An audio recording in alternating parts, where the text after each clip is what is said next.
Hey, hey, hey, mabuhi! Hi, hi, hi, mabuhay! Nandito na naman ang inyong kananay. Ayan, tipid tips na naman tayo.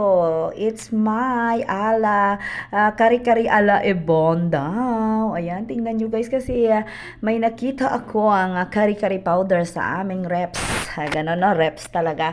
Tag dito, syempre, yung ano din, yung mga sangkap para sa kari-kari ay nandyan na din. Yung pichay, talong, at saka tawag dito, sitaw, balatong ano ba yan? Ayan. Yun guys, nakakaiba ang kari-kari ko. Akala ko yung kari-kari is, tag dito, beef lang ba yan? O tinry ko yung may chicken, may fishball, at saka kikiam. Yan, tag dito, syempre, ginisa-gisa muna ng kananay ang chicken. O yan, then hinalo-halo na yung lahat. Bago ko pala yun, pinrito ko muna yung talong, and then yung fishball, kikiam, pinirito ko na din. Pinirito ba? Tag dito, parang fry. Yan, deep fry.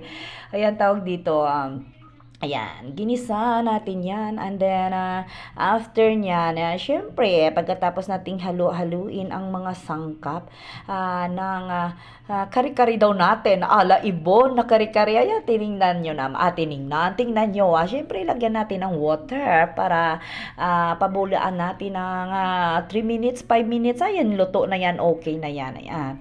Syempre, ilagay na natin yung sitaw.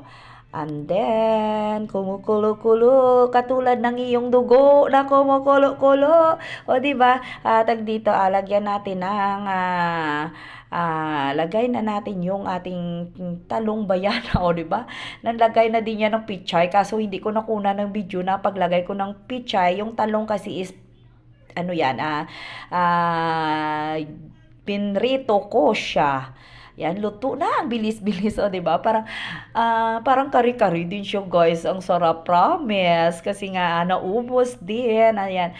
Alam mo ba, 2 bahay, 3 bahay ang nakakain yan. Kasi, tag dito, syempre, mabait ang inyong kananay. Pinatikim-tikim, din nagyayabang. Pinatikim-tikim din sa kaibigan ang nilutong kari-kari ala Iboni. Ayan. Sana, sa susunod, gusto ko naman subukan yung, kari-kari na meron pa sana yan na mga meron pa yata sana yan squid at saka yung shrimps, kaso lang wala. Kung ano lang ang nandyan, yan lang ang nilagay ko kasi nga tipid tips nga si kananay para sa bahayan, para maiba naman ang tag dito ang kari-kari. I-try nyo guys, mga palangga, i-try nyo yan para masubukan nyo din at matikman ang kari-kari ala Ibon.